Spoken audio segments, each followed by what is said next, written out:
우유를 마시고 속이 좋지 않는 사람들은 왜 그런 걸까?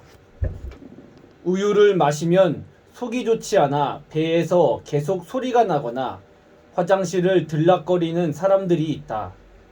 찬 우유를 마셔서 그럴 거라고 생각해 따뜻하게 데워 먹어도 이런 현상이 일어난다.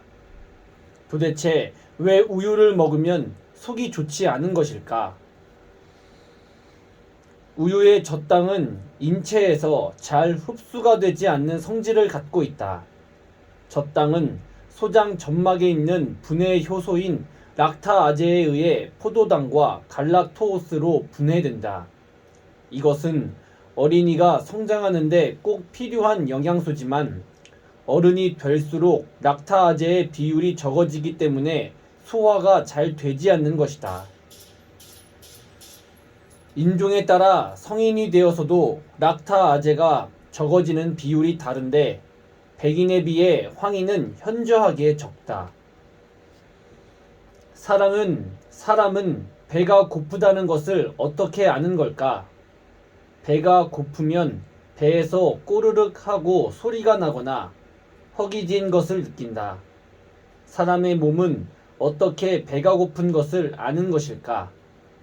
배가 고픈 것은 위가 비어 있기 때문에 느끼는 것이 아니라 혈액 중에 영양 물질이 부족하기 때문에 느껴지는 것이다.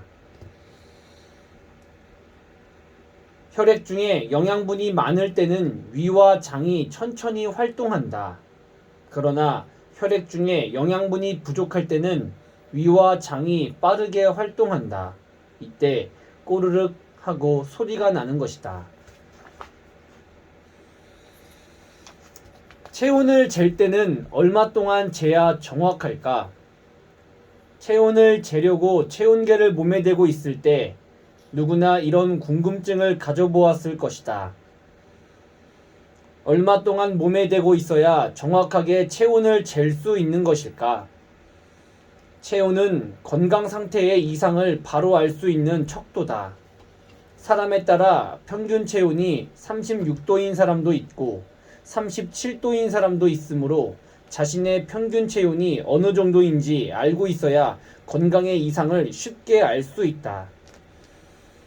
체온을 잴 때는 10분 이상 체온계를 몸에 밀착하고 있어야 한다. 5분 정도 체온을 쟀을 때는 실제 체온보다 약간 낮게 측정되므로 반드시 10분 이상 측정해야 한다.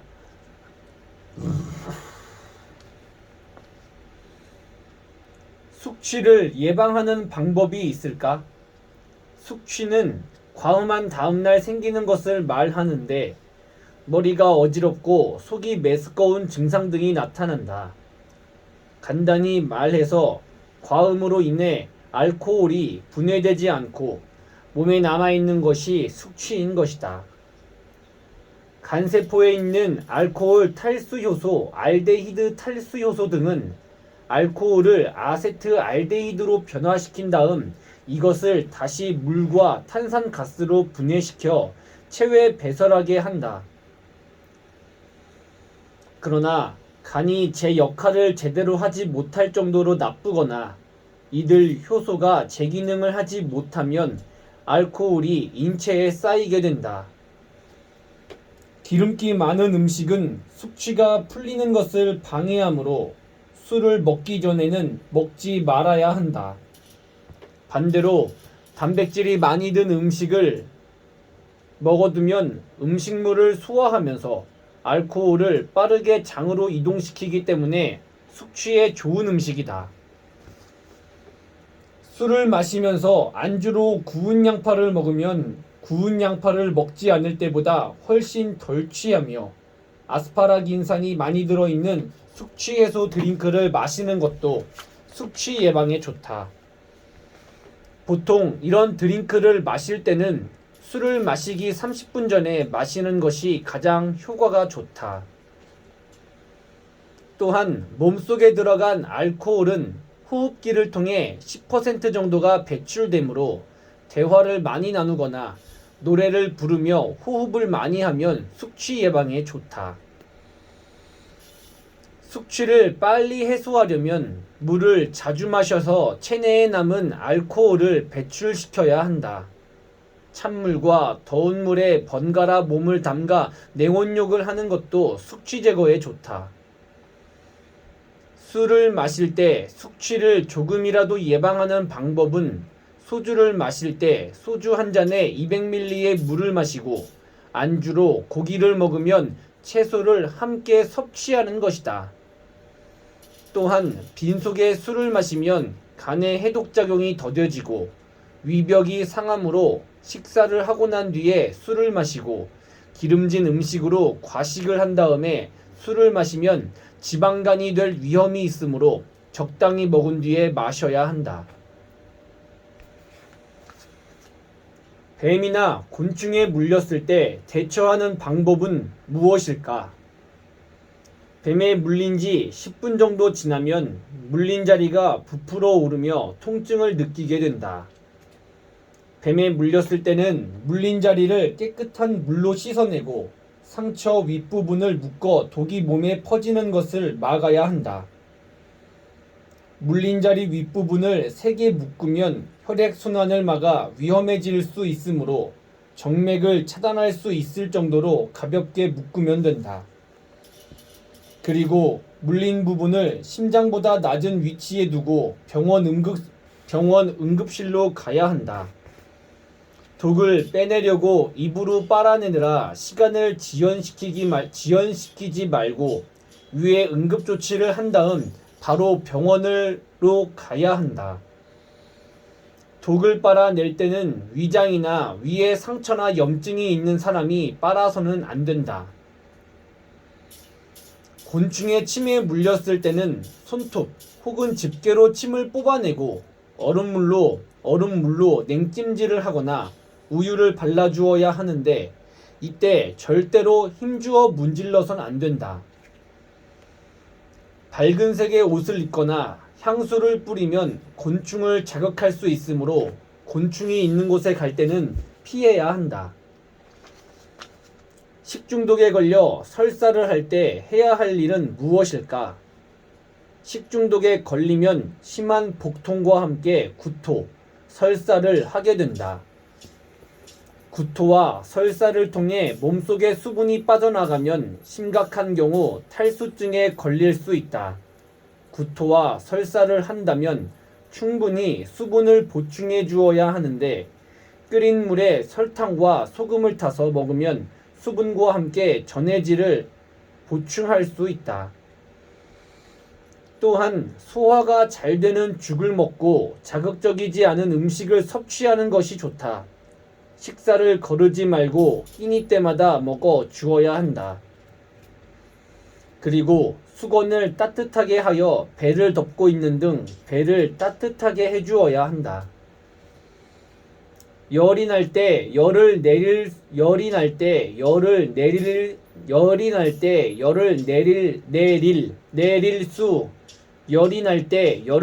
내릴 수 있는 민간요법이 있을까? 열을 내리는 민간요법은 의외로 간단하다. 열이 날 때 따뜻한 술에 달걀을 섞어 마시거나 물을 갈아 즙을 내서 따뜻한 물에 섞어 소금으로 간을 하여 먹은 뒤에 푹 자고 일어나면 열이 내리고 몸도 가뿐해지는 것을 느낄 수 있다. 높은 베개를 베고 자면 잠잘 수 있을까? 높은 베개를 베고 자면 숙면을 방해하여 깊은 잠을 잘 수 없다. 오히려 높은 베개에 목을 기대고 자면 목이 긴장하고 압박되어 건강에 해롭다. 옛날 사람들은 베개를 베고 자지 않았다고 한다. 이렇게 베개를 베지 않으면 깊은 잠에 빠져 적이 습격해와도 그대로 당할 수밖에 없었기 때문에 만일의 사태를 대비해 높은 베개를 베고 긴장 상태에서 잠을 잔 것이라고 한다. 조로증은 무엇일까?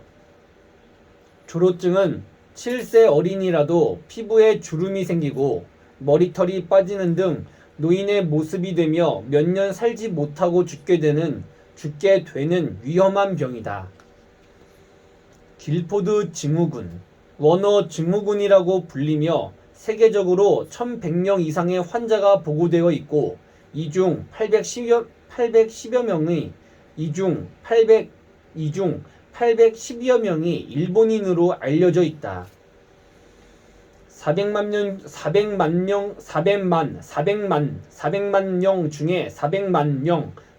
명 중에 한 명꼴로 걸리는 것으로 알려졌으며 보통 생후 2개월에서 3년이 되면 성장이 멈추고 노화가 빠르게 진행된다. 그 원인으로는 선천적인 내분비계, 특히 부산피질, 뇌화 수체전엽의 발육부전 때문이라고 알려졌다. 칼에 베었을 때 대처 방법은 무엇일까? 주부들은 음식을 만들다가 칼에 손을 베는 경우가 많다. 칼에 베었을 때는 우선 피를 닦고 달걀 껍데기에 붙은 얇은 막을 상처에 붙여 피를 멈추게 해야 한다. 뜨거운 것을 잘못 만져 대는 경우도 있는데 뜨거운 김이 나는 솥안에 손을 넣기 전에 찬물에 손을 적시면 되는 것을 어느 정도 방지할 수 있다. 코피가 날 때 어떻게 대처해야 할까? 사람의 몸에 있는 피 가운데 3분의 1만 빠져나가도 생명이 위태로워진다.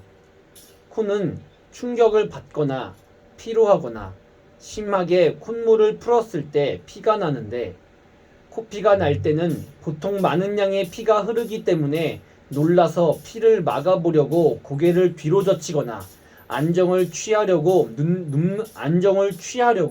눕는 등 무리하게 조치를 취하기도 한다. 코피가 날 때 머리를 뒤로 젖히고 코를 솜으로 막아놓으면 피가 밖으로 흘러나오지 않는 대신 기관을 통해 폐로 들어가 합병증을 유발할 수 있으므로 이런 행동은 피해야 한다. 코피가 날 때는 당황하지 말고 머리를 앞으로 숙인 다음 코의 말랑말랑한 부분을 두 손가락으로 10분 정도 꽉 잡아준다. 그리고 코 주변에 피를 닦아낸 다음 콧구멍을 막지 말고 30분 정도 계속 코를 잡고 있어야 한다. 그런 다음 코를 풀거나 코에 힘을 주지 않은 채로 4시간 이상 있어야 한다. 여름날 더워서 잠이 오지 않을 때 잠드는 방법은 무엇일까? 기온이 높은 여름에는 밤에도 기온이 떨어지지 않아 잠을 이루지 못할 정도로 더운 경우가 있다. 기온이 높아지면 체온도 떨어지지 않기 때문에 더 덥게 느껴진다. 더워서 잠을 이루지 못할 때는 가벼운 운동으로 체온을 떨어뜨려 보자. 운동을 하면 체온이 올라가는 것처럼 느껴지지만 그것은 일시적인 현상이고 시간이 지나면 평소보다 체온이 내려가게 된다. 잠들기 전 5시간에서 6시간 전에 운동을 해야 단잠을 잘 수 있으며 잠을 잘 자려고 술을 마시는 것은 피해야 한다. 피해야 한다. 술을 마시면 체온이 높아지기 때문에 더 더워질 뿐 아니라 잠도 깊이 자지 못한다. 막힌 코를 풀 수 있는 방법이 있을까?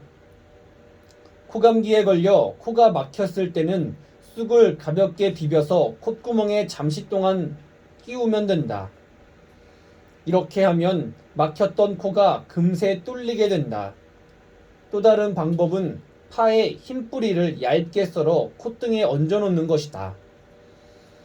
아이들이 감기에 걸려 코가 막히면 호흡곤란에 이르는 등 위험한 상황이 될 수 있으므로 이런 방법들을 사용해보자. 신경통에 딸기가 좋다는 말이 사실일까? 딸기는 류머티즘에 좋은 메틸살리실레이트를 많이 함유하고 있기 때문에 신경통에 좋은 과일이라는 것은 틀린 말이 아니다. 딸기는 과일 가운데 비타민C가 가장 많은 과일인데 감귤 하나에 40mg의 비타민 C가 들어있는 것에 비해 딸기 하나에는 80mg의 비타민 C가 들어있다. 성인에게 하루 필요한 비타민 C의 분량은 100mg 정도로 딸기 2개면 필요한 비타민 C를 모두 섭취할 수 있다. 이 외에도 딸기에는 비타민 A1, B1, B2, 니코틴산 등 각종 비타민과 무기질이 골고루 들어있고 식욕을 돋는 식욕 증진제 역할을 하기 때문에 몸에 아주 좋은 과일이다. 기침을 멎게 하는 방법이 있을까? 기침을 자주 할 때는 둘째 손가락으로 귓볼 아래 부분을 힘주어 누르는 것이 좋다.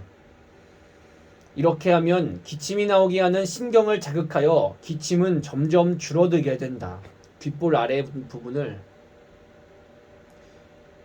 기침은 점점 줄어들게 된다.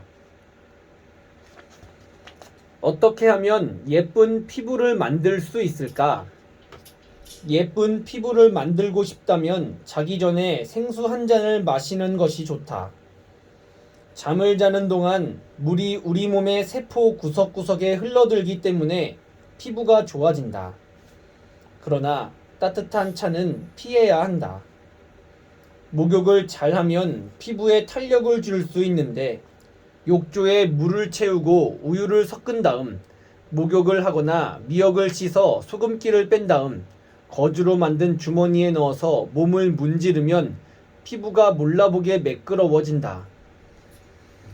또한 귤 껍질을 말린 뒤에 거즈 주머니에 넣어 욕조에 담그고 몸을 넣으면 피부가 좋아진다.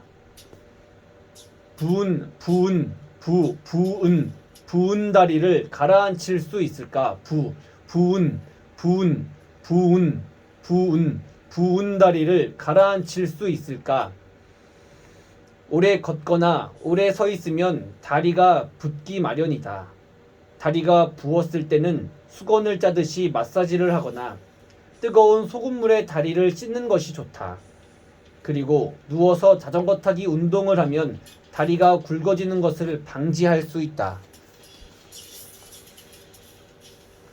아랫배가 들어가는 체조. 손과 다리를 펴고 반드시 눕는다. 숨을 들이쉬면서 두 다리를 뒤로 뻗으며 숨을 내뱉는다. 숨을 내뱉으며 발끝을 천천히 머리끝까지 가지고 간다. 그 자세로 30초 동안 머문다. 3번씩 하면 효과적이다. 다리를 날씬하게 하는 체조. 다리를 날씬하게 하는 체조. 벽을 향해 서서 두 손을 벽에 짚고 무릎을 편 뒤에 팔꿈치를 들어 올리고 그대로 몇 초간 있다가 살며시 내린다. 발목을 날씬하게 하는 체조. 무릎을 굽히고 벽에 두 손을 짚은 다음 손가락 끝과 뒤꿈치를 번갈아 가며 들어 올리기를 반복한다. 날마다 해주면 발목이 가늘어진다.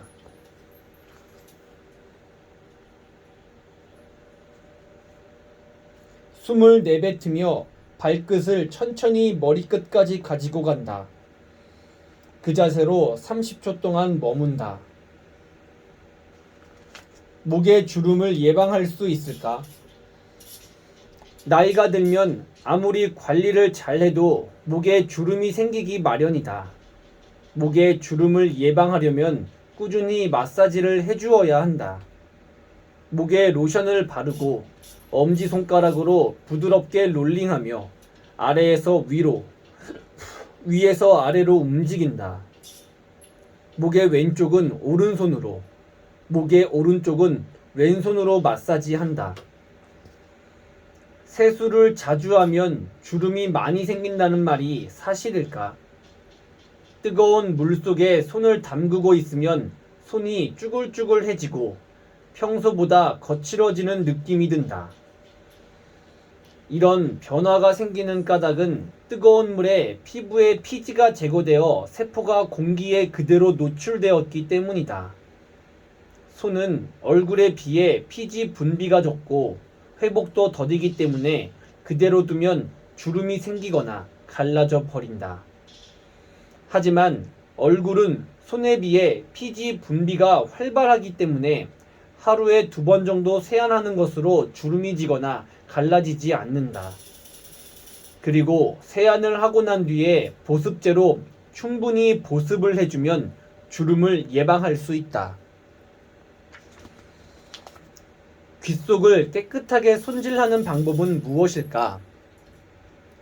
귓속을 손질할 때는 거즈를 손가락에 감아 뜨거운 물에 적신 다음 비누칠을 하여 닦고 마른 수건으로 닦아낸다.